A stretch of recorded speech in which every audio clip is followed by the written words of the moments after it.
Boa noite, amigos. É realmente um grande privilégio estar aqui essa noite.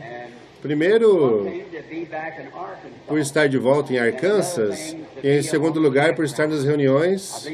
Mas faz muito tempo que eu não participava das reuniões de campo. E essa é a primeira, depois de muito tempo. Eu recebi o convite para vir e dar início com vocês. E eu tenho ouvido, desde que entrei, que vocês têm tido um tempo maravilhoso aqui nessa reunião. E eu sou muito grato por isso. Vindo pela estrada, há poucos momentos com meu filho, estávamos falando acerca de anos atrás, quando vim a Arkansas pela primeira vez.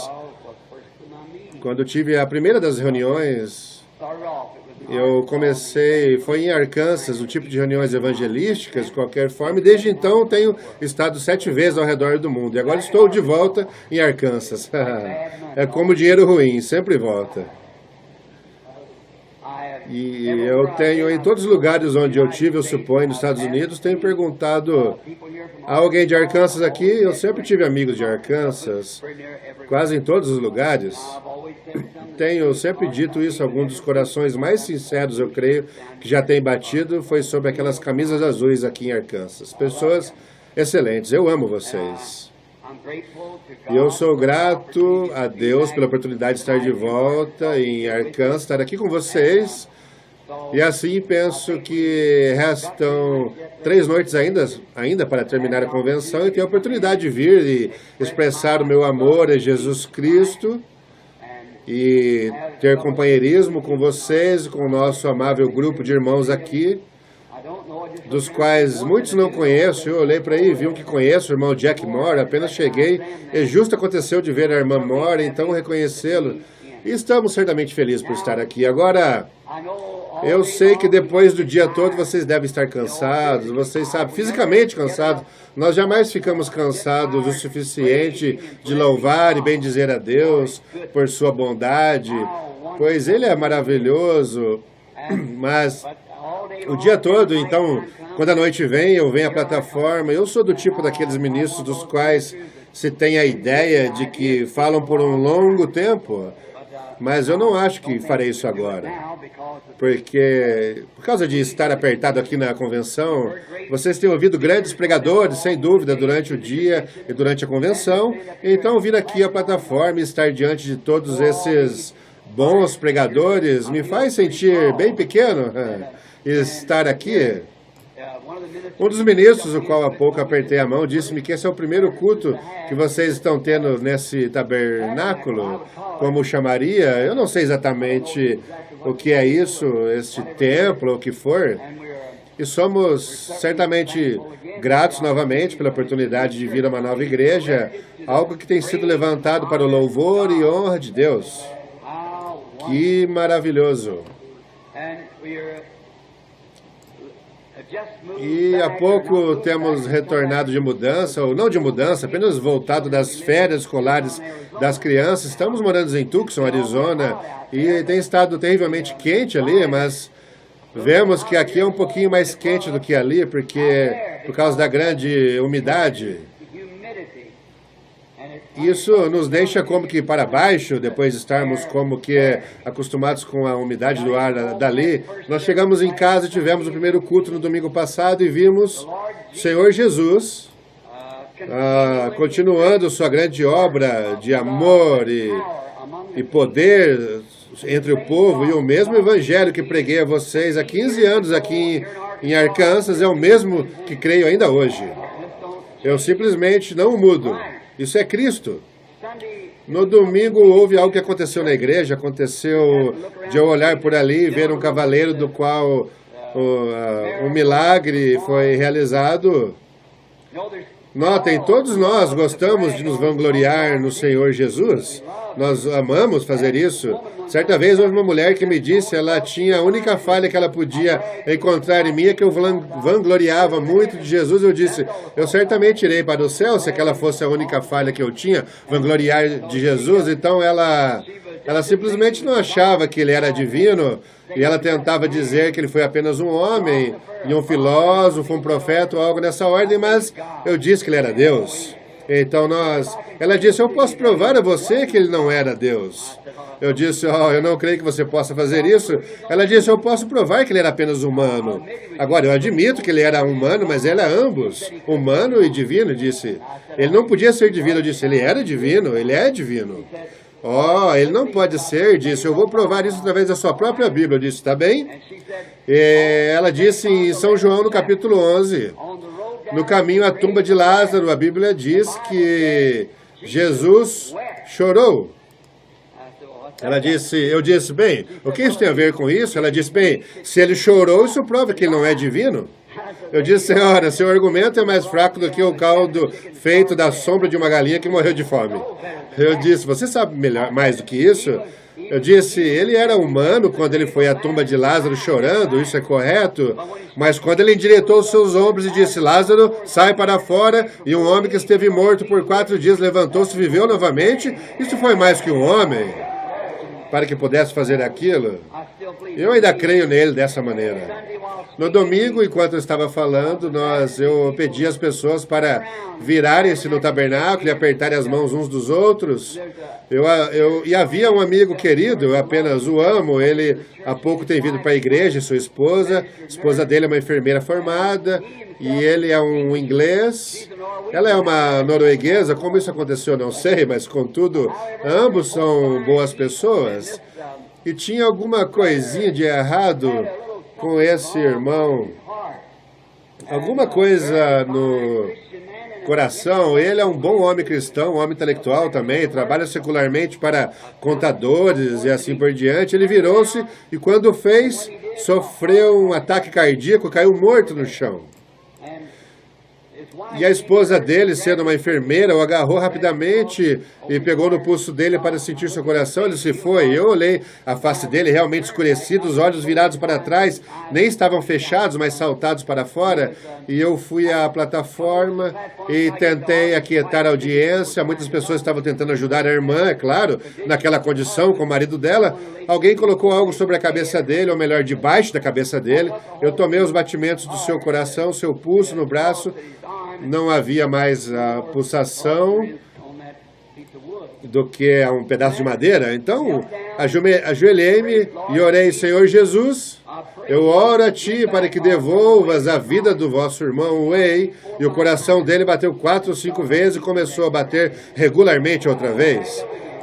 E ele retornou outra vez e esteve tentando falar, ele não conseguia, o sangue para, sabe, quando o coração para, e foi logo antes que o sangue circulasse corretamente outra vez, e eu ouvi ele chamar meu nome, então voltei à plataforma. Irmão Wei, gostaria de saber se você poderia levantar-se, para que assim as pessoas vejam quem era o homem. Esse é o homem que caiu morto de ataque cardíaco no domingo de manhã. Ali está a irmã Wei, esposa dele, enfermeira que estava ali, conferiu o pulso dele, então talvez isso soe bem estranho às pessoas que não creem nessas coisas, mas eu tenho visto o Senhor Jesus levantar os mortos muitas vezes, e isso não é novo para nós, assim, não. Eu penso que está bem vangloriar-se em Jesus, mas penso que isso deveria ser verdadeiro, aquilo que você está se vangloriando. Então temos isso, nos últimos 15 anos eu tenho visto em muitos casos infalíveis, levantar os mortos, especialmente um no México, onde o irmão mora, e eu estávamos na cidade do México, quando o pequeno bebê morreu com pneumonia numa manhã às 9 horas no consultório médico, e a pequena mulher, nós não podíamos conseguir que ela, o homem tinha distribuído todos os cartões de oração, e tínhamos numerá-los enquanto subiam, não havia mais cartões de oração, e essa irmã mexicana tinha, eu penso, uns 25 anos de idade, tinha um pequeno bebê morto e estava chovendo e ela o tinha sob uma manta. E na noite anterior àquilo tinha havido um homem cego que estava, provavelmente tão velho como meu pai seria, provavelmente 70 anos de idade, cego, e recebeu a visão quando eu estava orando por ele. E naquela noite, com uma plataforma tão larga quanto essa aqui, ficou cheia de... dessa altura, de uns 60 centímetros a 1 metro de altura, com casacos, chapéus, vestimentas velhas que eles tinham colocado ali. Essa mulher estava tentando subir ali. E Billy Paul, meu filho, veio e disse, papai, eu tenho próximo de 300 cooperadores ali, e nem os 300 juntos conseguem segurar aquela mulher. Ela tinha um bebê morto sob uma pequena manta azul. Eu disse ao irmão Jack Moore, desça. O irmão Jack Moore e eu temos muitas coisas em comum. Eu não quero dizer que somos parecidos, porque ele é um homem de aparência, mas veja, uma coisa a respeito do irmão Moore, tanto eu quanto ele repartimos o cabelo da mesma maneira. Nós temos muitas coisas em comum. Eu pensei, ela não me reconhece, eles tiveram de me descer na plataforma com cordas e coisas para conseguir entrar, então eu enviei para orar por aquele pequeno bebê e pensei, bem, ela jamais saberá a diferença, então comecei a pregar novamente, quando o irmão Espinosa, muitos de vocês, irmãos, o conhecem da Costa Oeste, estava interpretando, isso foi ali do lado da Praça de Touros, da Cidade do México, e eu olhei assim sobre a audiência e vi uma visão de um pequeno bebê mexicano sentado, sorrindo para mim. Então eu disse, traga uma pequena senhora aqui. Então pus as mãos sobre aquela forma pequena, morta, rígida e fria. O bebê começou a chutar e a gritar, e ali estava ele, vivo. Eu pensei, um mensageiro, o irmão Espinosa, para verificar com o médico, para conseguir um atestado do doutor, antes que pudéssemos publicar isso. O doutor escreveu o atestado que aquele bebê morreu naquela manhã em seu consultório, cerca das 9 horas, e então já era cerca de 10h30 aquela noite. O bebê está vivo hoje, gozando de boa saúde, para a honra e glória de Deus. E então, vendo muitas coisas acontecerem, nem precisávamos falar acerca de nosso irmão Way ali, mas verdade é verdade. E Deus não faz essas coisas apenas para Ele, quer que isso seja conhecido e que as pessoas saibam que Ele os ama.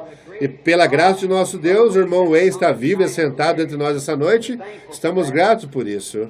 E eu pensei, estando nesse acampamento, enquanto vinha, de simplesmente não interromper esse grande tempo, Billy estava dizendo essa tarde, disse, você fala acerca do verdadeiro Pentecostes antiquado, disse, espera até você chegar lá. Disse, eles cantam como se tivesse tido essa experiência por 50 anos. Eu disse, eu penso que algum deles já tem tido experiência por 50 anos, sim. E eu simplesmente amo entrar numa reunião assim, eu creio que todos amamos, onde nós simplesmente podemos ir diretamente nisso. Como eu costumava contar a historinha sobre pescaria. Estava pescando trutas ali no norte, em New Hampshire, e ali em cima na montanha eu tinha levantado uma pequena tenda, aquelas tendas em forma de A, pequenas tendas militares usadas pelo governo. Encontrei um lugar onde havia muitas trutas sob um arbusto, e havia um salgueiro de alça ali, e toda vez que eu tentava alcançar minha isca, acertava o salgueiro. Então, naquela manhã me levantei, fui logo cedo e pensei, vou cortar esses salgueiros, eu apenas, se pescasse um peixe eu comeria, os demais eu soltaria. Então eu tinha a semana toda, poderia cuidar de tudo, eu estava sozinho. E quando eu estava naquela manhã, eu já estava voltando, uma velha ursa e 2 filhotes entraram em minha tenda. E você fala acerca de arrebentar as coisas, eles que realmente arrebentaram tudo. E eles rasgaram tudo, eu pensei, quando eu voltei, eu ouvi o barulho e olhei por ali em alguns pequenos arbustos enquanto voltava, e a mãe urso e os filhotes estavam realmente tendo um bom tempo, remexendo em tudo. E ela me viu e ela correu e chamou seus filhotes. Um deles veio, foi, o outro não. O companheirinho moveu-se, ele era desta altura. Ele estava sentado assim e pensei, bem, que aquele companheirinho está tão interessado? Dei a volta, olhei, eu disse, sai daí, sai daí. E ele simplesmente ficou ali. Eu pensei, eu observei a velha mãe, porque vocês sabem, se mexer com seus filhotes, ela te ataca com suas unhas. Vocês sabem, eu os observei, havia uma árvore bem perto, sabe?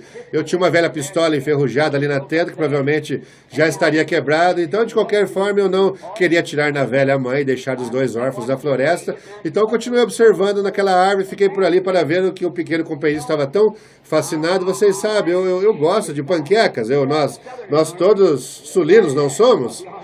Panquecas é o que tem ali no sul, então eu realmente gosto demais delas. Eu não tenho muito de metodista em mim, eu realmente gosto de despejar melado. Eu realmente as batizo, despejo, cobrindo-as completamente. Eu não gosto de aspergir apenas com um pouquinho, como você vê nesses lugares aqui, uma coisinha. Eu gosto de ir onde você realmente despeja aquilo, vocês sabem, misturar bem e deixá-la pesadamente encharcadas. E eu tinha um balde pela metade de um bom velho sorgo. Esse pequeno urso abriu a tampa, estava realmente deliciando-se com o meu melado. Eu continuei observando ali do canto e ele pegava sua patinha, afundava naquele balde. Vocês sabem, ele não sabia como tirar o melado, então ele apenas pegava a pata e afundava no meu melado. Então eu tirava de volta e lambia quando aquilo escorria. Eu vou dizer a vocês, quando eu finalmente fui por ali e atraí a atenção dele, ele olhou para mim, ele não podia me ver, ele estava melado do topo da cabeça até embaixo, sua barriguinha estava toda cheia de melado e os olhos, nem mesmo podia abrir os olhos para me ver. Você sabe, estava tentando olhar, eu pensei, isso é correto, não há condenação para aquele que está comendo. Pense, uma boa antiquada reunião pentecostal, quando nós esticamos nossos braços e nos afundamos nesse jarro de mel, um tanto assim, você sabe, naquele mel pentecostal, vocês sabem, a coisa estranha naquilo é que quando ele ficou com a barriguinha cheia, meu balde todo melado para fora, ele foi para junto da mamãe e do irmãozinho, sua mãe o lambeu. Então, vocês sabem, eu espero que obtenhamos muito disso sobre nós aqui, para que quando formos para casa, aqueles que não vieram possam lamber nós um pouco da nossa experiência, contar-lhes acerca das grandes coisas que o Senhor fez aqui em Hot Springs. Que o Senhor abençoe vocês. E agora, eu creio, eles me disseram que não conseguiram distribuir em tempo ou algo assim, distribuir os cartões de oração para orarmos pelos enfermos. Nós chamamos alguns números que têm os cartões e oramos por eles. Então, gosto disso porque isso me dá uma noite para familiarizar. Então, amanhã à noite eu penso que eles vão distribuir os cartões de oração em algum momento na parte da tarde. É isso? Sim, você já 6 horas? Amanhã à noite às 6 horas. Agora eu pensei em tomar apenas uma pequena porção da Escritura para ler essa noite e vermos se podemos encontrar o que o Senhor tem a nos dizer. E agora, antes de abrirmos o livro, vamos falar com o autor do livro, enquanto inclinamos as nossas cabeças. E com suas cabeças inclinadas, todas as preocupações, brincadeiras do dia e pequenos sensos de humor que temos tido, vamos colocar isso de lado agora, porque estamos nos aproximando do Rei. Há algum pedido especial que gostaria que fosse lembrado? Apenas levante sua mão e diga: Senhor, segure seu pedido bem lá em seu coração. Nosso Pai Celestial, nós consideramos isto um privilégio tal, Deus Todo-Poderoso, vir à reunião do Senhor, para juntos termos companheirismo, testemunhos, falarmos das grandes coisas que Tu tens feito e os lugares por onde temos estado. E isso me lembra de Atos 4, na Bíblia, quando estavam regressando e falando do que o Senhor tinha feito. E todos eles oraram. E o lugar onde eles estavam reunidos foi sacudido. Deus, nós não estamos tão ansiosos para ver o edifício sacudir nesta noite. Porém, nós gostaríamos que Tu nos sacudisse, Senhor. Sacudir nosso entendimento. Sacudir nosso ser, nossas emoções, nossos corações de entendimento, para que possamos sair daqui essa noite mais determinados do que alguma vez estivemos para Te servir, para que possamos sentir a presença de um revigorante Pentecostes e o Espírito Santo sendo derramado sobre nós novamente, uma vez mais, como ali, naqueles bosques e colinas no Arkansas, há 50 anos, quando os antepassados vieram em cavalos e carroças, pregando esse Evangelho. Querido Senhor, que possamos, os portadores dessa grande e digna causa que Tu enviastes aqui, que não nos envergonhemos dessa grande coisa, porém que possamos caminhar nas pegadas daqueles que foram antes de nós, Senhor, carregando a bandeira do Senhor Jesus. Que possam outros que não têm ainda aceitado esse grande plano da salvação que Deus tem colocado nas Escrituras para nós, dito antigamente através de todo o Velho Testamento, e hoje estamos gozando disso, que haja uma grande sacudida entre nós, Senhor, e uma renovação de fé, e uma renovação de esforços. Eu Te agradeço por essa convenção, por esse grupo de pessoas que ainda está firmado, Senhor, nesta hora de provas que tem vindo à terra para provar aqueles que estão professando serem cristãos. Que sejamos encontrados no final dignos de entrar no gozo do Senhor, que tem preparado para o redimido desde a fundação do mundo. Abençoe a Tua palavra. Senhor, lembra-te de cada mão que foi levantada. Tu conheces o objetivo, Tu conheces o motivo, conheces o pedido por detrás daquela mão. Eu oro, Deus, que Tu concedas isto a cada um, que cada homem, ou mulher, menino ou menina, que tem levantado a mão, que querem mais salvação, ou um caminhar mais próximo, ou te conhecer como seu salvador pessoal, que eles jamais deixem esse solo até que seus pedidos sejam respondidos. Para aqueles que estão enfermos e necessitados, nós oramos, Deus, que haja tal onda de cura através deste lugar, que não haja uma pessoa fraca que venha a este solo e saia da maneira que entrou. Tu que podes ressuscitar um homem dos mortos e apresentá-lo aqui diante de nós, isso nos mostra que Tu és o mesmo Deus que esteve ali ao lado da sepultura de Lázaro e chamou dentre os mortos. Pai, que eles saibam que Tu és o mesmo ontem, hoje e eternamente. Há um aqui entre nós que há poucos dias foi chamado da terra, além da sombra do conhecimento do homem nesta vida. Como Te agradecemos por isto. Abençoa-nos juntamente agora, enquanto estudamos Tua palavra, pois verdadeiramente Tua palavra é verdade. Tu e Tua palavra são um. Eles não podem estar separados. Então pedimos Tuas bênçãos sobre nós, Pai, enquanto esperamos em Ti para falar conosco essa noite, através de Jesus Cristo, nosso Senhor. Amém. Agora, se desejar, eu gostaria de entrar nas Escrituras e assim por diante. Eu, como que tinha recém deitado na cama e ia dormir. E a primeira coisa, você sabe, Billy veio e disse, vamos? Eu disse, você quer dizer que está na hora do culto? Eu tive que buscar uma porção das Escrituras e usei antes para falar essa noite. E eu pensei que talvez fossem distribuídos alguns cartões de oração e oraria pelos enfermos e assim por diante. Eu tenho notado desde que cheguei aqui, há 2 pessoas deitadas em camas, talvez viessem para receber oração essa noite. Agora, Billy voltou e disse, eu simplesmente não cheguei a tempo, papai. Falando sobre isso, disse, nós tentaremos distribuí-los amanhã à noite. Eu disse, está bem, veja se você consegue alguns irmãos, consiga-os, distribua os seus cartões. Então agora eu quero que vocês abram comigo no livro 2 Reis, capítulo 1. E então também quero que vocês abram ali em Jeremias capítulo 8, versículo 22. Vamos ler apenas uma porção dessa escritura. E depois da morte de Acabe, Moabe se revoltou contra Israel e caiu Acasias pelas grades de um quarto alto que tinha em Samaria e adoeceu. E enviou mensageiros e disse-lhes, ide, perguntai a Baal Zebub, Deus de Ecrom, se sararei dessa doença. Mas o anjo do Senhor disse a Elias, o tisbita, levanta-te, sobe para te encontrares com os mensageiros do rei de Samaria, e dize-lhes, porventura não há Deus em Israel, para irdes consultar Baal, Deus de Ecrom? E por isso assim diz o Senhor, da cama que subiste não descerás, mas em falta morrerás. Então Elias partiu.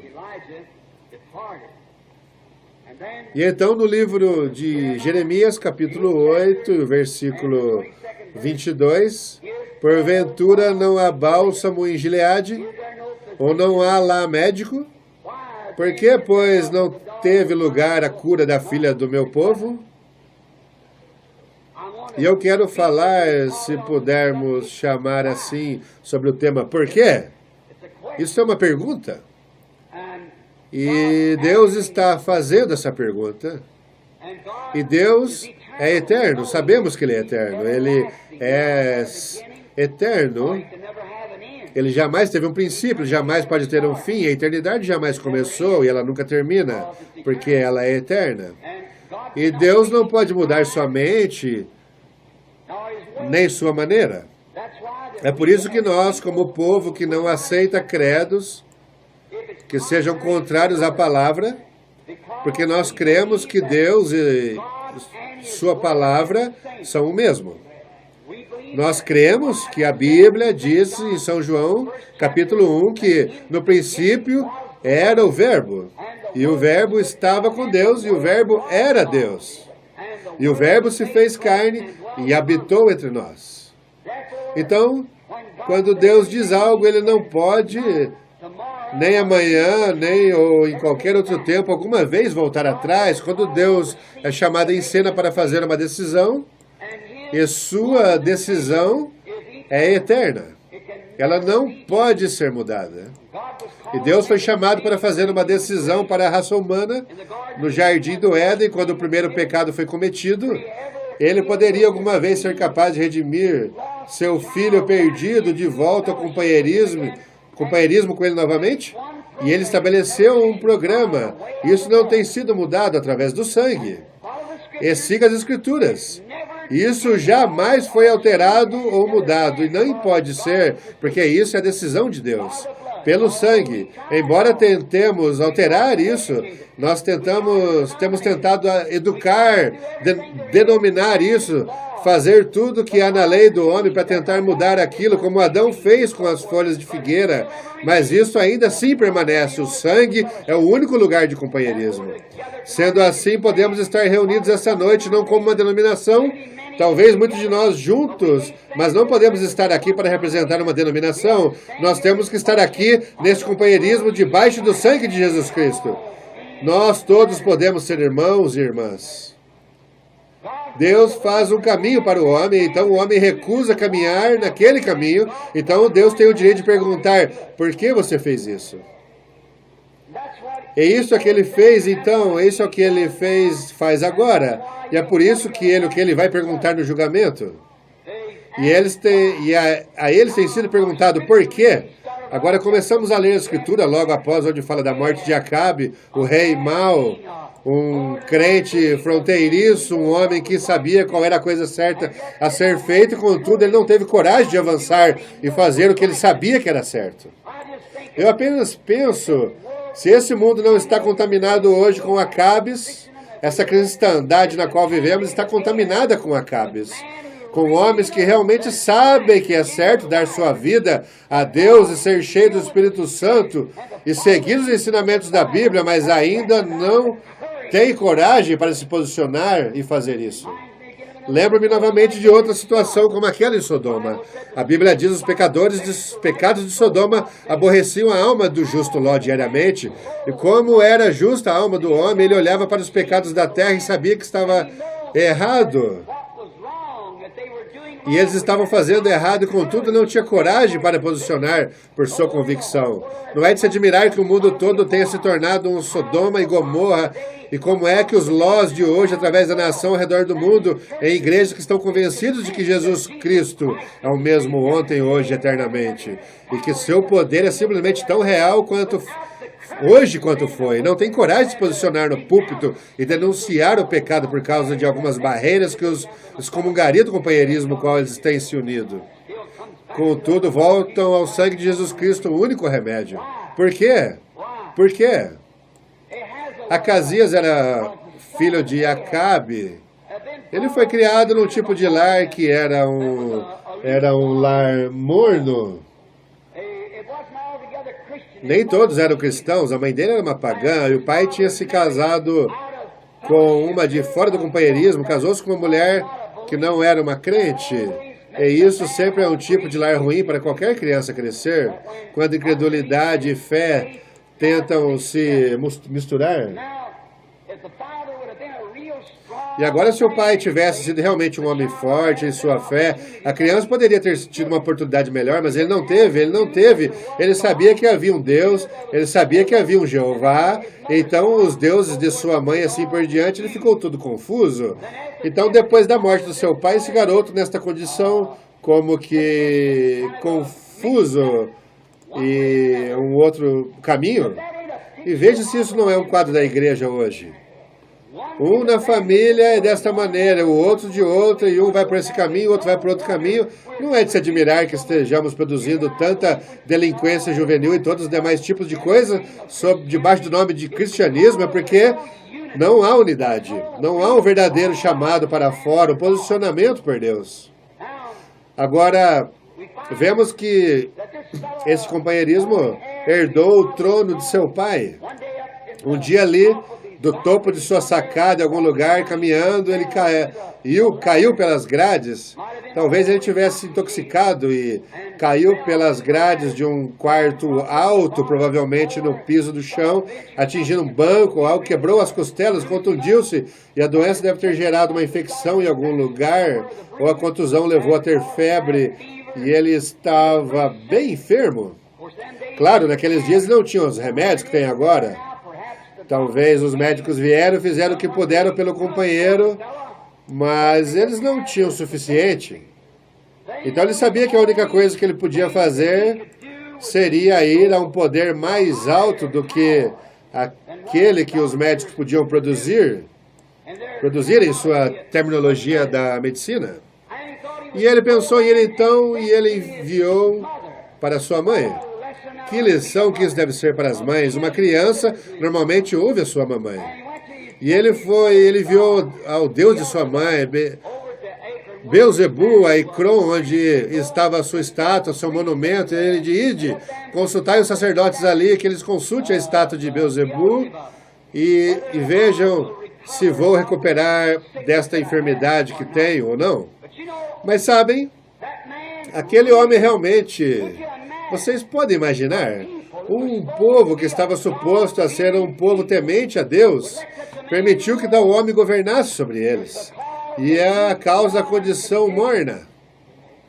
Era a condição na qual a igreja tinha chegado, que colocou tal homem no poder, ou permitiu isso. Eu não penso que os tempos tenham mudado muito. Parece haver muitos deles na mesma condição.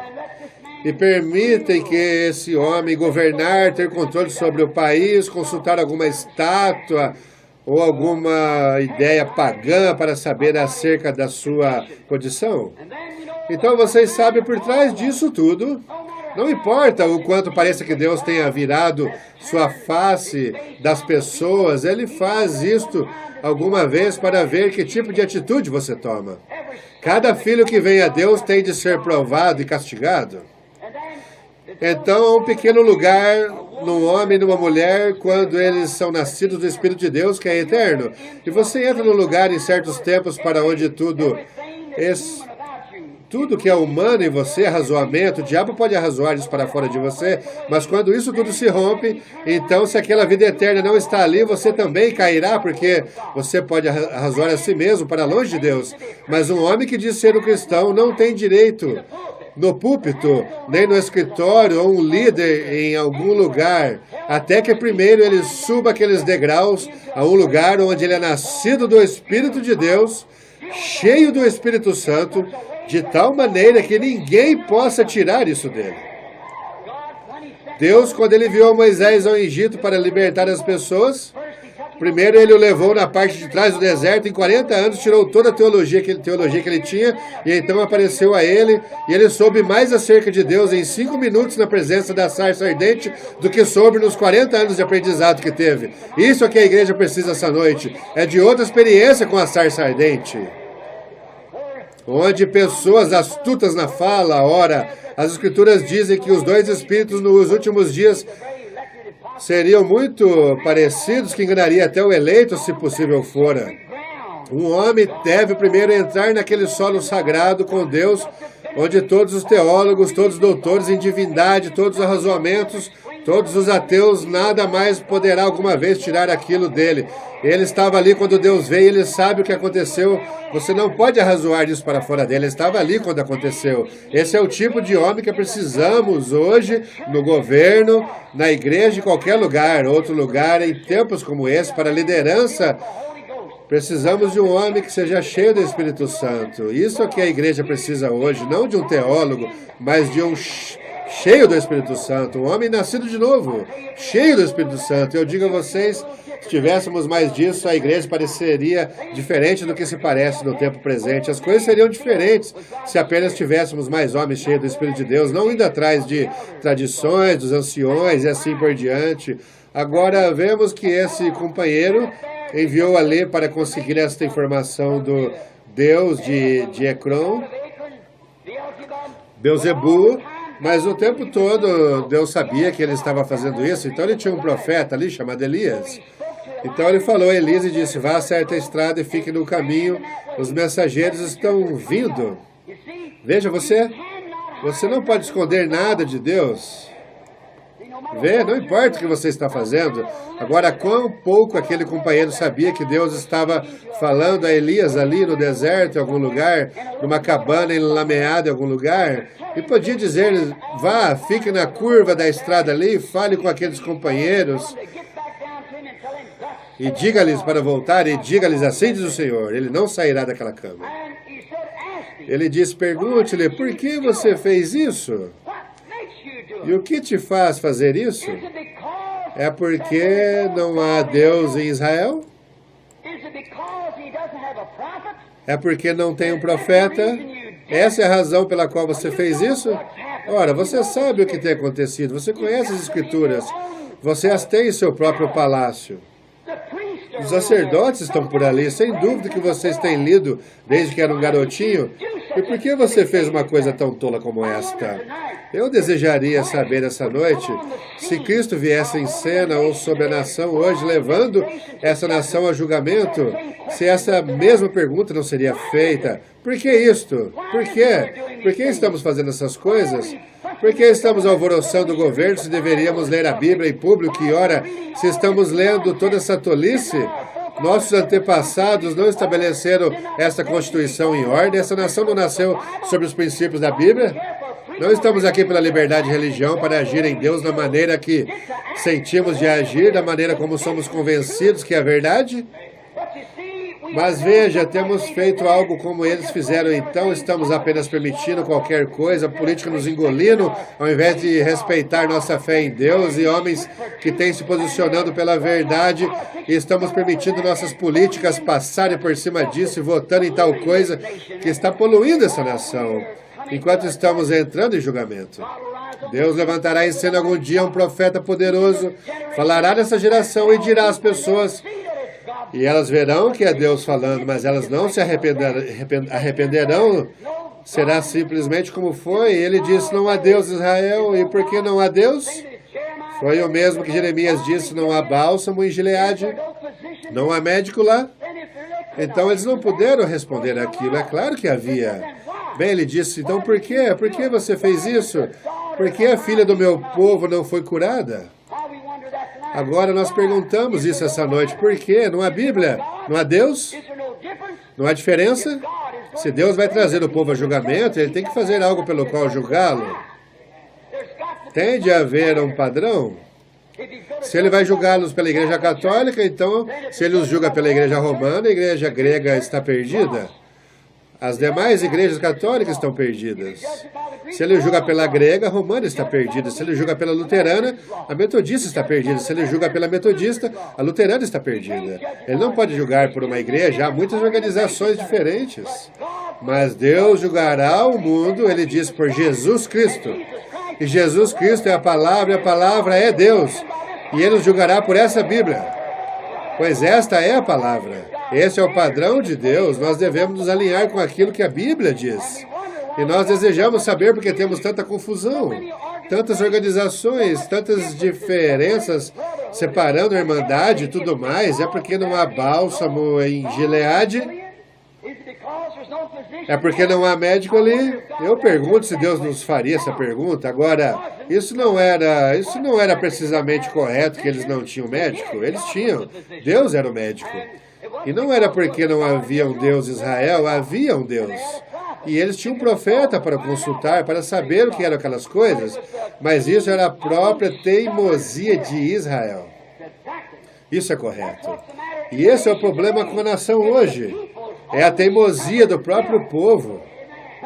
E nós, porque não temos o mesmo Deus que cruzou o Mar Vermelho com o seu povo, não porque, e que nos alimentou por 40 anos no deserto, não é porque não temos o mesmo Deus que tínhamos no princípio, é a própria maneira teimosa do povo.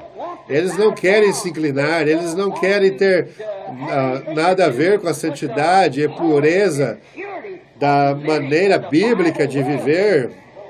Eles preferiram pertencer a uma igreja e colocar o nome deles no livro e viver como o resto do mundo do que inclinar-se às promessas e aos mandamentos do Deus Todo-Poderoso.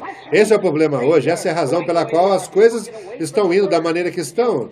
As pessoas se afastam da palavra e vocês jamais serão capazes de serem corrigidos até que voltem ao caminho correto. Eles construíram esse edifício, eles jamais teriam construído se não tivesse um alicerce. Você tem que ser colocado na fundação, e a fundação é a Bíblia, a doutrina dos apóstolos e profetas, e assim por diante da Bíblia.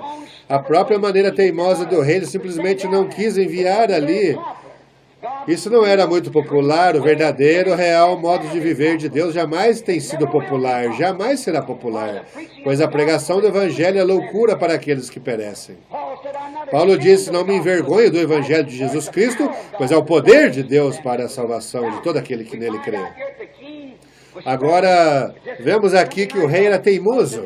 Assim como é hoje, um paciente se deitaria numa... E se um paciente fosse um médico e se deitasse na entrada, e se ele tivesse algum tipo de febre que iria matá-lo, e o médico viesse à porta e dissesse, Senhor, eu tenho remédio aqui, e ele dissesse, eu não quero, entre, eu vou te dar a injeção, a vacina, eu não quero o seu remédio.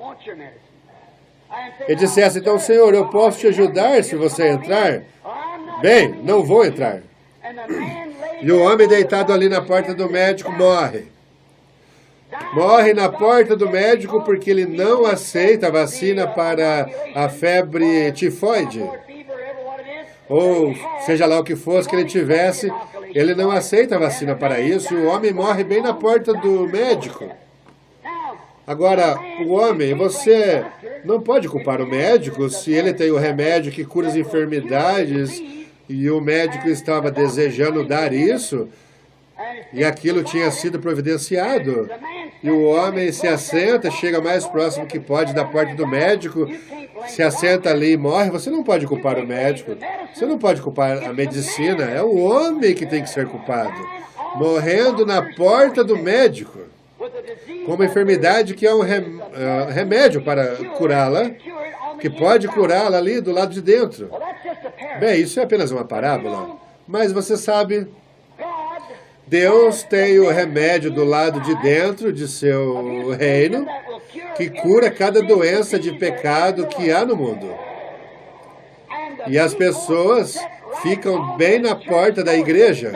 Não somente isso, mas elas ficam sentadas nos bancos e morrem, estão perdidas e vão para o inferno, porque recusaram aceitar o remédio do médico. Amém. Isso é correto. Elas absolutamente se recusam a tomar o remédio do médico. Por essa razão, elas morrem de febre. As pessoas assentam-se na igreja, ouvem a mensagem de Deus, creem nela, mas não aceitam. Elas não dizem, bem, agora eu não creio que isso está correto. Algumas delas vêm e concordam com isso e dizem, eu creio que isso é correto, mas não fazem aquilo. Vê, você morrerá, morrendo nos bancos da igreja porque não aceitam o remédio. Não aceitam. Vê o que isso faz? Pega um pouquinho da popularidade das pessoas e isto como que os atinge um pouquinho. Elas têm medo do novo nascimento. Sabe, qualquer nascimento é uma bagunça, não importa onde for, se é num chiqueiro de porcos ou num hospital decorado em rosa. É uma bagunça, assim o novo nascimento. Isso te fará fazer coisas que você não pensava que faria. Isso te endireitará. Mas antes que você possa endireitar, você tem que vir por essa bagunça. Isso é correto. Antes mesmo que uma semente possa nascer, ela tem que apodrecer e morrer. Esse é o problema com o povo hoje. Eles não querem apodrecer e morrer para o mundo, para que então possam ser outra vez nascidos do Espírito Santo. Eles têm medo desse novo nascimento. Eles têm medo. Isso faz com que eles façam coisas que eles não querem fazer. Isso tira a popularidade deles. Isso tira o formalismo deles.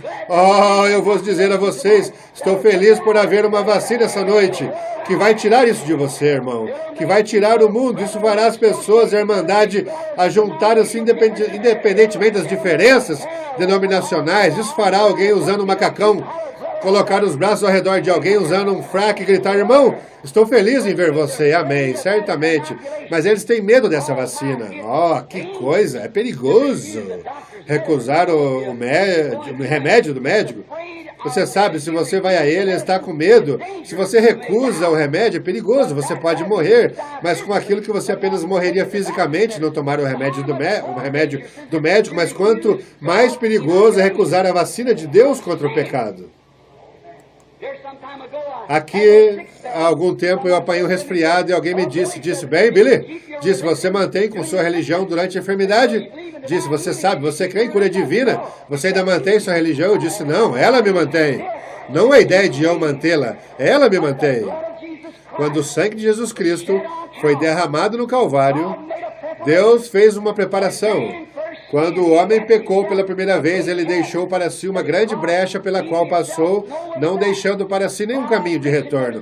Deus, rico em misericórdia, aceitou um substituto. E este foi o sangue do cordeiro, ou um boi. E esse substituto durou por anos. Moisés esteve sob a inspiração de Deus quando o pecado não estava nem mesmo separado. Isso era apenas coberto pelo sangue de touros e cabras.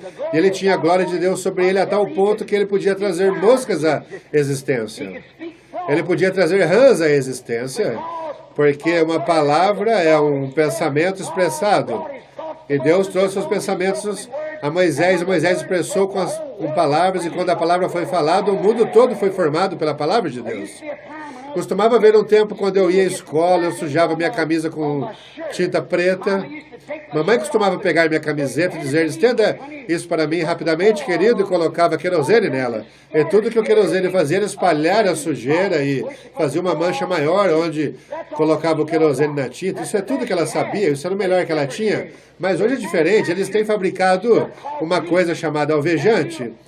E você é uma química que toda vez que a tinta cai naquele cloro ou alvejante, seja o que for, quando atinge isto, você não pode mais encontrar aquela mancha de forma alguma.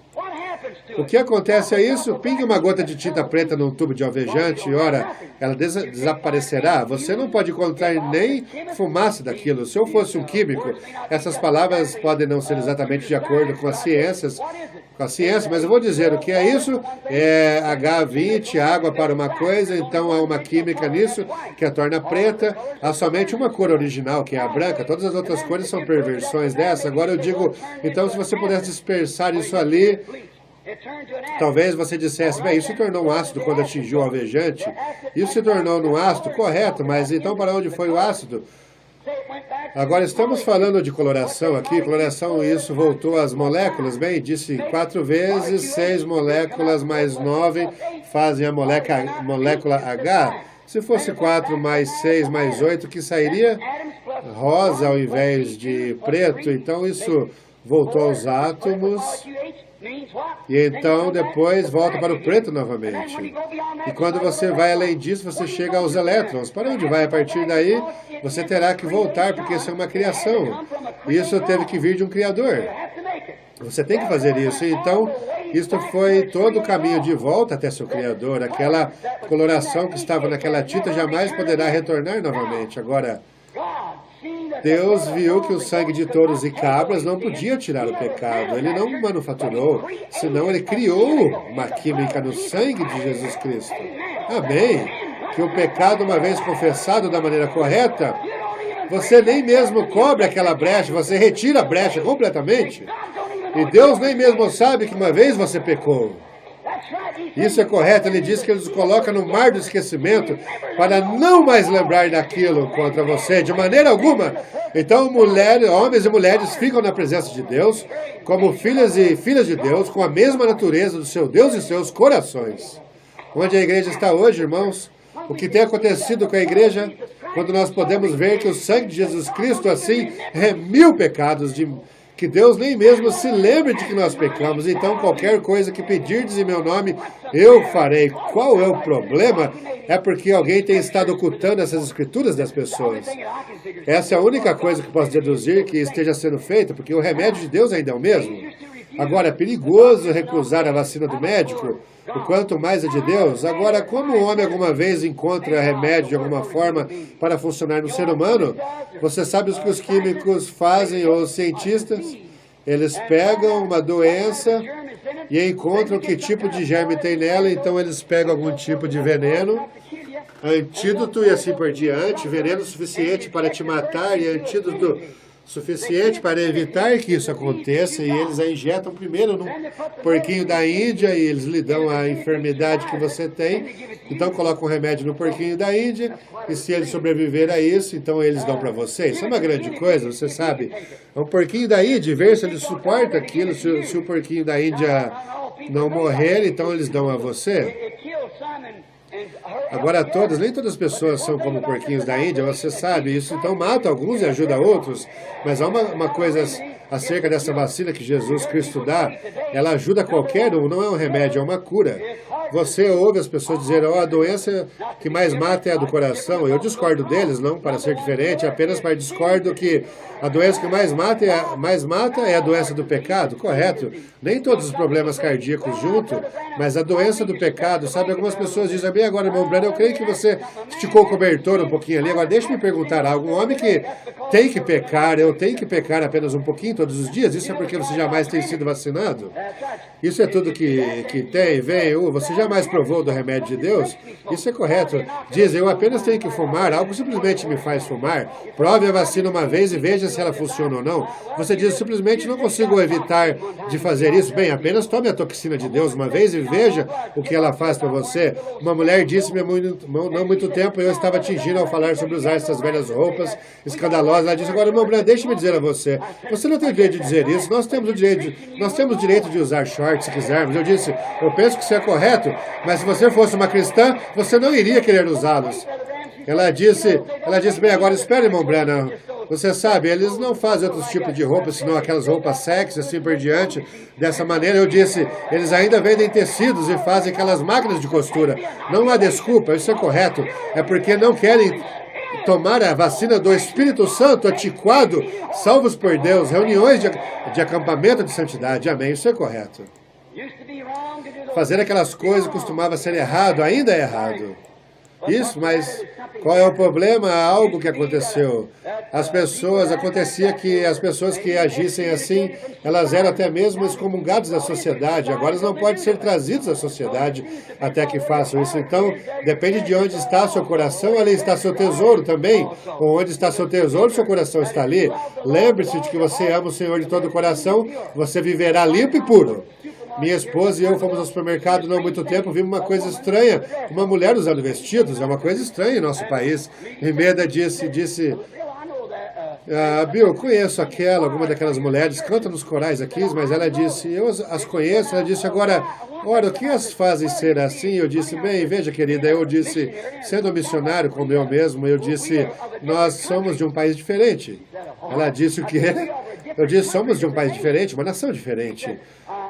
Ela disse, não somos americanos. Eu disse, moramos aqui, mas esse não é nosso lar. Somos peregrinos. Estamos buscando uma cidade da qual o artífice e construtor é Deus. Eu fui à Finlândia. Eu vi a maneira que eles agem na Finlândia. Eu fui mais adiante à Alemanha. Eu vi a maneira como existia o seu espírito alemão. Fui à Suíça. Eles têm um espírito suíço. Eu venho para a América, eles têm um espírito americano. Ela disse, bem, então quanto a nós, eu disse, somos nascidos de cima.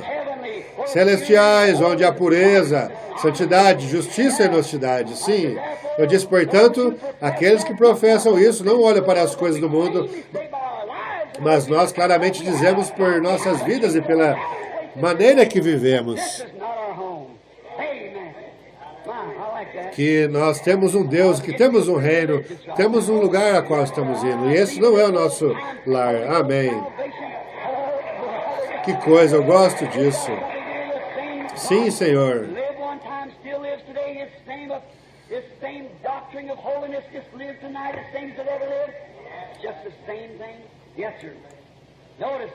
Sim, Senhor. Agora, note. Veja. Número 1, o que mais mata é as doenças. A que mais mata é a doença do pecado. E pecado é sim, a incredulidade. É a que mais mata. Doença do pecado, que mata as pessoas hoje. Ambos espiritualmente, isso fará com que elas morram fisicamente, é claro, porque já pode provar que o homem que guarda rancor e mulheres que causam alvoroço e agitação e brigam e argumentam, elas morrem. Isso causa câncer e fungos e tudo mais. Aparecerão úlceras. Veja, você foi feito para ser livre e feliz. Vocês foram feitos para viverem como crianças diante de vosso Pai. E saiba que Ele faz todos os dias tudo funcionar bem por você, cada dia. Sim, Senhor. As pessoas têm medo desse novo nascimento.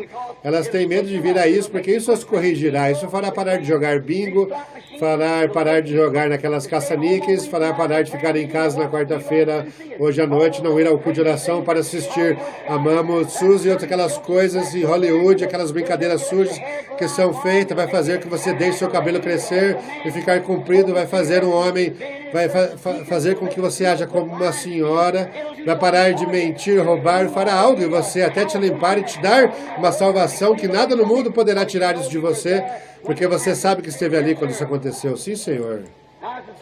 Agora, como eu disse há muitos momentos, quando o homem encontra o remédio que eles fazem, eles buscam por esse remédio.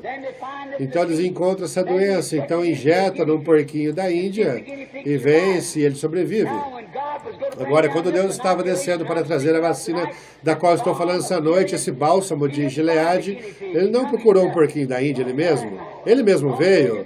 Amém? A única maneira pela qual Ele poderia fazer isso seria vir na forma de seu filho, e foi feito carne, e habitou entre nós, a fim de tomar o ferrão da morte. Ele veio para morrer, e a única maneira pela qual Ele podia morrer, Ele não podia morrer como espírito, mas como um homem. Então Ele se tornou um corpo chamado Jesus Cristo, Filho de Deus, e Deus habitou naquele corpo, fazendo-se si mesmo Emmanuel na terra para tirar o pecado dos homens.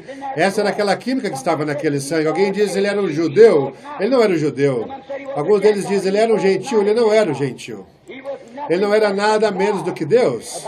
A Bíblia diz que somos salvos pelo sangue de Deus. O sangue vem através do sexo masculino. Sabemos disso. A hemoglobina é do macho. A fêmea tem apenas o óvulo. Isso é correto. Como eu disse a vocês, como na estação da primavera, essas mães passam, constroem ninhos ali, põem ovos. Algumas delas também enchem os ninhos de ovos e nunca chocarão, porque ela poderia encher o ninho de ovos, poderia sentar sobre eles, poderia ser muito cuidadosa, poderia ver os ovos todos os dias, ficar ali mesmo sem comer, até ela ficar tão fraca que dificilmente pudesse voar do ninho. Não importa quanto ela os acaricia, o quanto ela os mima, quão cuidadosa seja com eles jamais chocarão, porque ela não esteve com o companheiro. E eles não são férteis até que eles apodrecerão. Esse é o problema com muitas nossas conferências, esse é o problema com nossas reuniões de acampamento, muitas delas hoje, nossas conferências, o que conseguimos, um punhado de pecadores mimados e maricas que deveriam, olha, isso é uma desgraça, e vão por aí porque tem um pouco de prestígio, uma graduação, ostentando-se com uma coisa, ó, que coisa, a única coisa que precisamos hoje é de nós temos um ninho cheio de ovos podres. O que precisamos hoje é de um tempo de limpeza nesse velho ninho que tire para fora todas as maneiras, até que tenhamos homens e mulheres que sejam cheios do Espírito Santo, que tenham estado com o companheiro Jesus Cristo, sejam cheios do Espírito Santo, com o qual ele foi batizado. Isso é correto. Então teremos vida no acampamento. Sim, Senhor, toxina, eles têm medo disso. Jesus Cristo, Filho de Deus, quando ele nasceu, alguns disseram, bem, agora ele era o óvulo de Maria. Ele não era. Se Maria tivesse descendo aquele óvulo através da trompa e do útero, teria de haver uma sensação. Então veja o que coloca Deus fazendo. Ele não era nem mesmo parte disso. Deus, o Criador, encobriu a Virgem Maria, criou as células dentro do útero dela e fez nascer um homem, que era Emmanuel, o próprio Deus feito carne entre nós, sem a ajuda de quem quer que fosse. Ele é o Criador que fez o primeiro homem. Amém.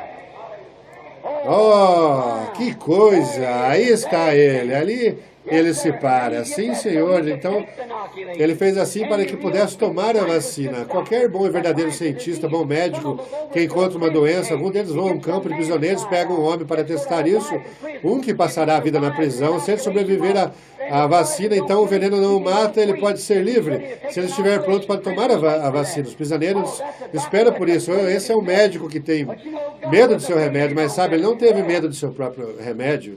Espaço branco na fita.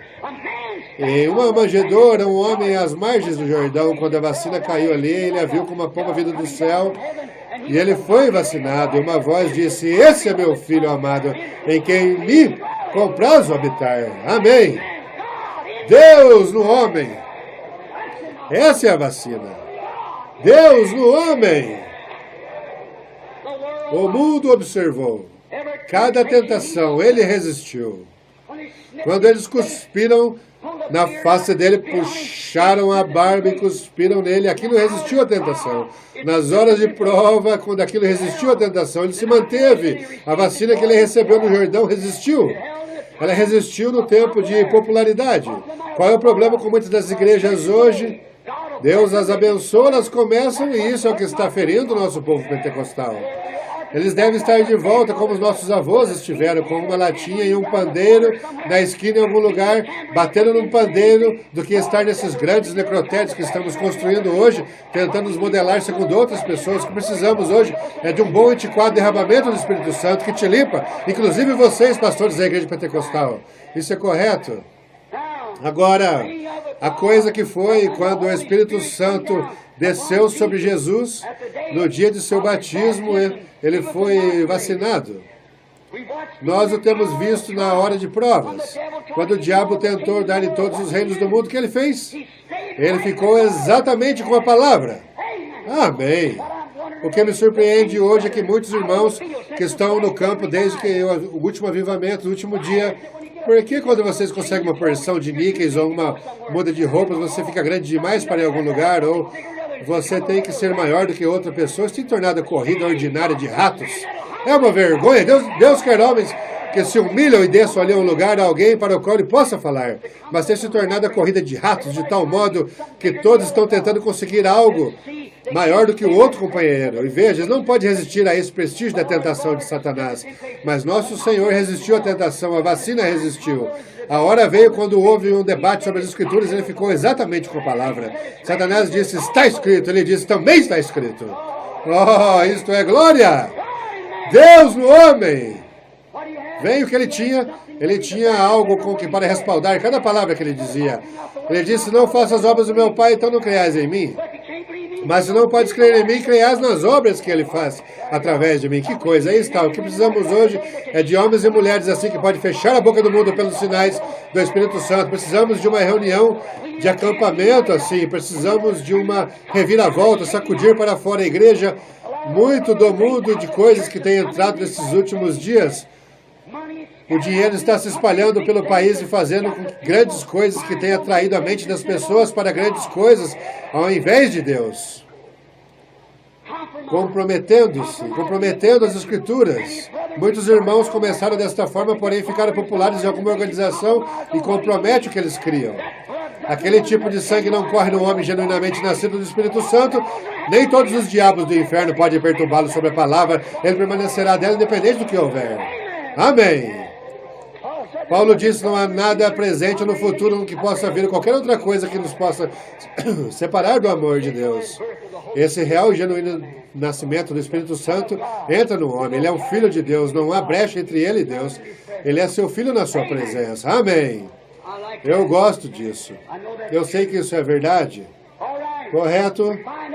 Vemos que na hora da tentação, para as coisas mundanas, a vacina resistiu. No tempo quando foi chamado de santo rolador ou zombador, foi zombado, colocaram um trapo em sua face e os olhos acertados na cabeça com uma vara e disseram, agora se tu és profeta, diz-nos quem lhe bateu. Aqueles soldados romanos viram discernir os pensamentos das pessoas. Se ele estivesse aqui essa noite, poderia olhar ao redor e dizer àquela mulher o que há de errado com ela, era isso que é aquilo. Essa é a maneira pela qual ele fez isso, é a maneira pela qual ele ainda faz isso, porque ele não muda. Amém! Você não está feliz? Esse é um Deus vivo, que mesmo que um homem caísse de um telhado e perdesse a vida, e um homem estando ali com Deus nele, poderia colocar sobre aquele homem e ele viveria novamente. Esse mesmo Deus vive essa noite. Amém, ele é o Deus imutável. A igreja precisa de uma vacina. Isso é correto? Como David de Duplessis disse uma vez, Deus não tem netos. Isso é correto. O que a nossa Irmandade Pentecostal está se tornando? Seus filhos vêm à igreja e apenas dizem, bem, somos pentecostais como o papai era. Se o papai era pentecostal, recebeu o batismo do Espírito Santo, você terá de receber da mesma forma que ele recebeu. Se não tem netos, ele tem apenas filhos e filhas, não netos e netos, apenas filhos e filhas.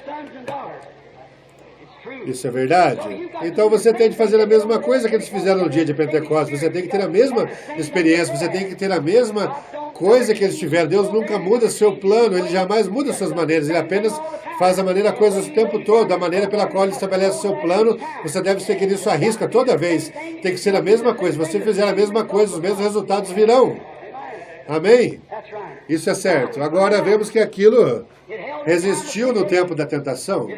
Aquilo resistiu quando tudo estava dando errado. Aquilo resistiu quando todos os seus amigos o desampararam. Ele ainda resistiu, a vacina resistiu. Então o diabo pensou, eu peguei agora. E começou o calvário, o sangue jorrando do seu corpo.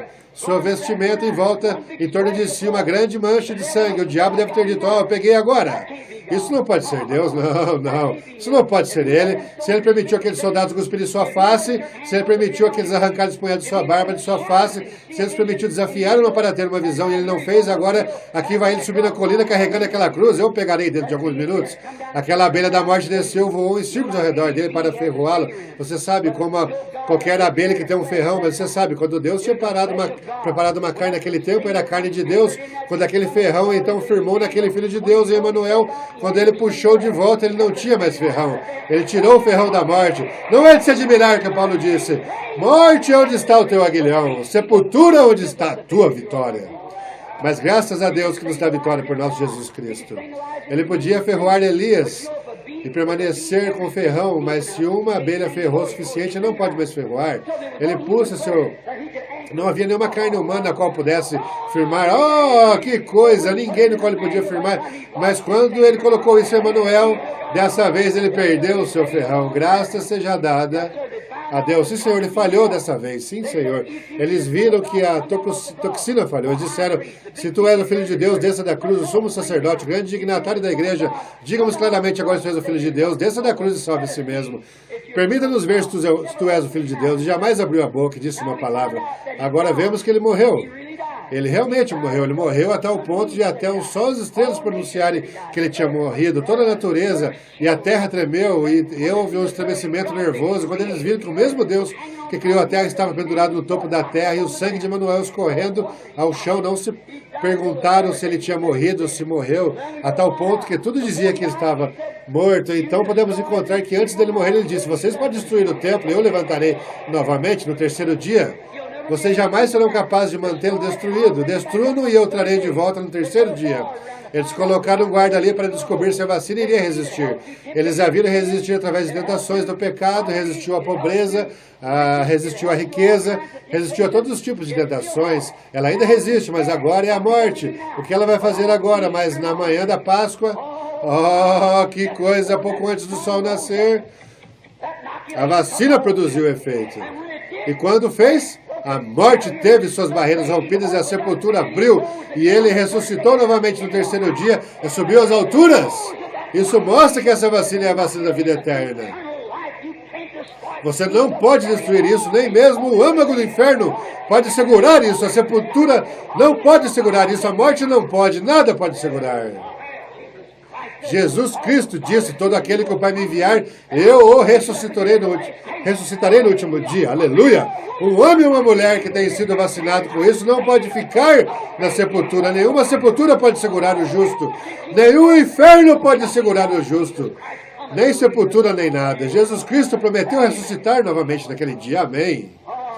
Oh, estou muito feliz por isso, por essa vacina. Vocês sabem, ficou provado na manhã da Páscoa. Você sabe o que era isso? Isso era uma grande coisa a tal ponto que 120 pessoas quiseram ser vacinadas. Agora, se ele pode resistir através das tentações, houve 120 pessoas que conheceram muito bem e quiseram aquela vacina. Então, bem ali, ele teve que subir ao laboratório, preparar o soro. Então ele disse, subam ali à cidade de Jerusalém até que eu prepare isso, toda essa fórmula, eu vou enviá-la a vocês. Então eles subiram ali para esperar. Como a igreja cristã deveria ser guiada? Que tipo de vacina deveria tomar? O que seria a vacina? Como eles fariam? O que aconteceria? Eles deveriam todos ir ao seminário e aprender a ter algum grau de PhD ou LLD? Alguns sacerdotes deveriam vir pela estrada com um pão asmo nas mãos e comer e tomar a comunhão, é isso?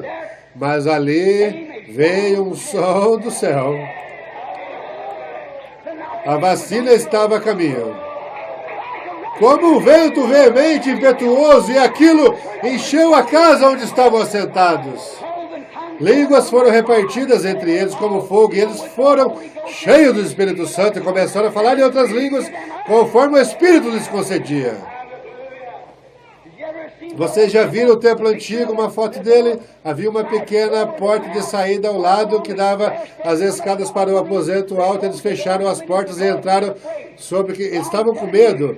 Mas eu digo a vocês, quando eles foram vacinados como um bezerro recém-nascido, eles não puderam segurar, não, Senhor, daquele aposento. Eles estavam vacinados. A morte, o inferno, a perseguição riram, zombaram, fizeram um pouco caso deles. Estavam vacinados. Amém. Oh, que coisa. Ora, ouça Pedro ali, começaram a perguntar. Há mais algum guento em Gileade? Há mais bálsamo em Gileade? Não há médico ali? Oh, sim. Temos muito bálsamo em Gileade, temos muitos médicos. Naquele dia o doutor Simão Pedro era um médico. Ele disse, eu vou escrever uma receita para vocês. Eu vou te dizer, essa é uma receita eterna. Porque será para você, para seus filhos e para todos aqueles que estão distantes, francamente. É para todos que forem chamados, que o Senhor teu Deus chamar. Eu vou dar isso para ele. Disseram, o que podemos fazer para sermos vacinados? Aí onde está? O que podemos fazer para sermos vacinados? Ele disse, eu vou escrever a receita. Ele disse, arrependei-vos cada um de vós e seja batizado em nome de Jesus Cristo para perdão dos pecados e recebereis o dom do Espírito Santo. Mas essa receita vos diz respeito a vós, a vossos filhos e a todos que estão longe, a tantos quantos Deus nosso Senhor chamar. Oh, que coisa! Você sabia disso? Quando o médico encontra um remédio para uma enfermidade e ele descreve uma receita e algum charlatão farmacêutico toma isso e vai e adiciona um pouco disso e tira um pouquinho daquilo, ele vai matar o paciente ou fazer algo para ele. A receita nem mesmo tem qualquer remédio suficiente nela para fazer algum bem. Se não fizer, está fraco demais, não ajudará o paciente. Esse é o problema com muitos desses farmacêuticos do seminário hoje. Pegam a receita, adicionam algo a mais a isso, você tem um bando de necrotérios agonizantes. Essa prescrição continua sendo a mesma. Quando os samaritanos receberam isso, eles foram vacinados, tiveram a mesma coisa. Quando os gentios receberam isso, eles pegaram a mesma receita. Paulo encontrou um grupo em Atos 19 que tinha parte da receita, não toda. Ele disse, assim não vai funcionar, vai matar a coisa toda. Então ele reescreveu para eles e disse-lhes como agir, como conseguir aquilo. Esse é o problema hoje. Há muito bálsamo em Gileade, nós temos muito médico, mas o povo está com medo da receita. Glória! Louvado seja Deus! Não há bálsamo em Gileade? Não há poder no Espírito Santo? Agora há. Essa vacina funciona em todos, vem. Ela funcionou nos judeus, ela funcionou nos samaritanos, funcionou nos gentios, funciona em todos da mesma maneira. Eu sou um missionário. Eu vou a lugar onde as pessoas ali nem mesmo sabem qual é a mão esquerda e a mão direita. E estão ali. E você sabe o que eles fazem quando recebem o Espírito Santo? A mesma coisa que você faz. A mesma coisa. Oh! O que é isso? É para você, para seus filhos, para aqueles que estão distantes, tanto quanto Deus, nosso Senhor, chamar essa mesma receita, faz a mesma coisa. E a igreja fará a mesma coisa que ela fez no princípio. Correto. Jesus é a videira, nós somos os ramos. E por estarmos vacinados por aquela vida que estava na videira, a igreja que brotou vacinada foi e escreveu um livro de Atos depois disso. Agora temos alguns substitutos, nós temos alguns frutos enxertados. Eles vivem da vida da árvore, mas não produzem os frutos. Isso é correto. Eu estive num amigo meu, John Sherritt, ali em Phoenix, não faz muito tempo. Tinha uma árvore ali, uma laranjeira, que tinha cerca de 5 ou 6 tipos diferentes de frutos nela. Eu disse, eu jamais vi tal coisa. Ele disse, são enxertados. Eu disse, que árvore é essa? Ele disse, laranjeira. Eu disse, bem, é limão, lima, tangerinas, tangelos, toranjas e muitos tipos diferentes. Eu disse, todos eles nasceram dessa mesma árvore. Ele disse, sim, são todas frutas cítricas. Eu disse, bem, agora, essa é uma coisa estranha. Eu disse, agora este ano, depois de todas as frutas forem tiradas no ano que vem, essa árvore produzirá laranjas? Ele disse, não. Disse, ela produzirá a espécie que está no galho. Eu disse, essa não é uma... Essa árvore transformou-se, você quer dizer, de laranjeira? Não. Que se crescer outro galho nela, produzirá laranja. Eu disse, entendo, amém. Irmão, nós temos tais coisas como denominações de igrejas enxertadas nisto e vivendo nisso, chamando a si mesmo de cristãos. Mas se a verdadeira vida daquela árvore produzir outro galho de si mesmo, haverá outro livro de Atos após si. Pois ele é o mesmo ontem, hoje, eternamente. E quando o mundo e os tesouros deles não sabem nada acerca disso, as pessoas leem essa Bíblia e você, além do ângulo denominacional, você não obterá muito dela. Mas se você apenas olhar para o que ela diz e então obedecer ao que diz a receita, leia ela, obedeça ela, isso fará uma pessoa diferente. Eu acabei de chegar da Índia não faz muito tempo, ouvi falar de uma mulher aqui que era muito pobre, seu filho não tinha ido à Índia para ser um médico, ele foi ali e ele afastou de suas práticas médicas e entrou em outra coisa. E eu creio que engenharia elétrica ou algo assim, essa mulher era muito pobre, ele não tinha nenhuma coisa, ela estava tentando viver de caridade. Eles investigaram o caso e quando investigaram, cobriram que a mulher recebia ajuda de seu filho, que era um homem muito rico na Índia. E disse, bem, por que seu filho não te ajuda? Eu disse, eu não poderia pedir a ele, eu sou a mãe dele, é melhor viver de caridade que pedir ao filho. Eu disse, você não tem notícias dele? Disse, eu tenho notícia pelo menos 1 ou 2 vezes por mês. Ele descreve umas cartas mais doces que alguma vez você já leu. Bem, se ele amasse a mãe dele o suficiente, tivesse muito dinheiro, ele estaria cuidando, ao invés de permitindo viver de caridade. Disse, bem, talvez ele soubesse da minha situação, ele iria cuidar de mim, mas eu disse, sabe, ele não sabe disso. Eu sinto-me envergonhado de dizer isso assim para meu filho. Ele disse, ele ainda descreve cartas doces. Alguma das mais doces. Disse, ele me envia as mais lindas fotos que você alguma vez já viu, disse as mais lindas fotos, então deixe-me ver alguma delas. Então ela pegou a Bíblia, tirou, sabe o que eram? Cheques bancários. A Índia coloca fotos dos bancos em seus cheques bancários, vê? Lindas fotos, ela tinha milhares de dólares convertidos em moeda indiana, a indiana americana, o que era isso? Na capa da Bíblia dela tinha tesouros que ela pensava que eram apenas fotos, mas descobriu que isso era de real valor para si. Então, irmão, quando você tenta ler a partir de uma foto pintada do Pentecoste, alguém tenta dizer que o Espírito Santo não é o mesmo hoje, como foi então, alguém tenta te dizer que os dias de milagres já passaram, que Jesus Cristo não é o mesmo ontem, hoje, eternamente, e eles tentam dizer a você, não creia nisso, não são fotos, o Deus Todo-Poderoso enviou esta mensagem para você. Isso é correto, é para vós, vossos filhos, e todos os que estão distantes, tanto quanto o Senhor nosso Deus chamar. Deus ainda é Deus. Jesus Cristo é o mesmo ontem, hoje, eternamente. Ele está bem aqui essa noite para salvar o perdido, curar os enfermos, encher com o Espírito Santo aqueles que desejam ser cheios. Se você crê nisso, não crê? Sim, Senhor. Se você crê nisso, então veja, essas são as promessas de Deus. Essa palavra aqui, você toma isso aí em conta, cada promessa, a promessa para vós. Pedro disse, a promessa para vós, vossos filhos e todos aqueles que estão longe. Não tenha medo de sacar isso. Esse é um cheque bancário do céu. Isso é correto? Jesus Cristo é o mesmo ontem, hoje, eternamente. E se ele estivesse aqui essa noite e viesse aquela mulher deitada enferma ali, parece que ela está bem enfermeira, aleijada, provavelmente paralítica, algo assim. 2 mulheres, uma mulher e um homem de cor, com uma mulher de cor, cuidando de um bebê. O que você acha que ele faria se estivesse olhando para aqueles 2 pacientes como um curador? Você acha que ele poderia curá-los? Ele já tem feito isso. Veja, ele fez isso quando morreu no Calvário. Vocês creem nisso, pacientes? Isso é correto? Vocês, a senhora de cor, como bebê, crê que Jesus Cristo, quando ele morreu no Calvário e comprou a cura de seu filho? Você aí na maca, você parece muito enfermo, você é paralítico, o que for, você crê que Jesus Cristo morreu no Calvário para te livrar da tua enfermidade? Você crê nisso? Você crê que tenho dito esta noite a verdade? Você crê que a receita é verdadeira? Você crê? Se você estivesse aqui essa noite e você perguntasse a ele, curarias meu filho, você sabe o que ele diria? Eu já fiz isso, vê, apenas creia nisso, vê. Se você diz, Senhor, eu sou aleijado, não posso caminhar o que for, não posso caminhar, estou morrendo, algo assim, tu me salvarás? Ele diria, eu já fiz isso. Vê? Agora, como você sabe que isso era a voz dele? Porque ele faria algo como ele fez lá atrás. Então, pode ser que ele te diga algo acerca de você mesmo, e diga o que você era, ou que estava errado com você, como ele fez no tempo da Bíblia. Isso mostraria que ele é o mesmo, mas para a cura, você mesmo tem que aceitar isso. Ele foi ferido por nossas transgressões, pelas suas pisaduras somos sarados. Crê nisso? Você crê que ele pode me dizer essa noite qual é o seu problema acerca de você deitada ali? Você aceitaria e creria como sendo seu profeta? Vai crer? Quanto a você, senhora ali perto com o bebê, crê nisso? Agora, quantos creem nisso?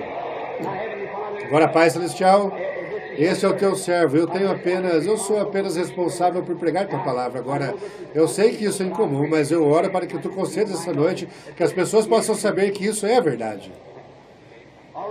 Certo, olha essa direção. Seu bebê tem algum tipo de enfermidade nos ossos, isso é correto, está com grande inchaço na perna, correto? Fique com a mão nisso, repita e diga: Senhor Jesus, cure meu bebê, eu te servirei por toda a minha vida. Se você jamais tomou essa vacina, creia com todo o seu coração, coloque a corda ao redor da perna do bebê, essa noite, meça isso, então traga amanhã de volta no lugar que cortou para ver que diminuiu. Fará isso? Você deitado ali, crê que eu sou seu servo, nunca vi sua vida. Mas você deitado, assombreada pela morte, há uma sombra escura, está sofrendo, morrendo de câncer. Isso é certo. Você crê que Deus vai te curar? Você pode crer nisso? Então por que ficar aí e morrer? O doutor não pode curar isso. Levante-se no nome de Jesus Cristo, tome a sua cama e vá para casa. Vocês creem? Todos que creem e aceitem sua cura, levante-se e agradeço a Deus. Tome-o pelo braço, meu irmão. Agora vamos todos dizer: louvado seja o Senhor. Vocês creem nele? Levantem suas mãos para Deus agora e louvem-no. Vocês creem? Digam: louvado seja o Senhor. Vocês creem? Não há bálsamo em Gileade. O poder de Deus para fazer isso. Vamos nos levantar todos agora, com fé para crer nisso. Levantem-se de pé todos e aceitem a libertação no nome do Senhor.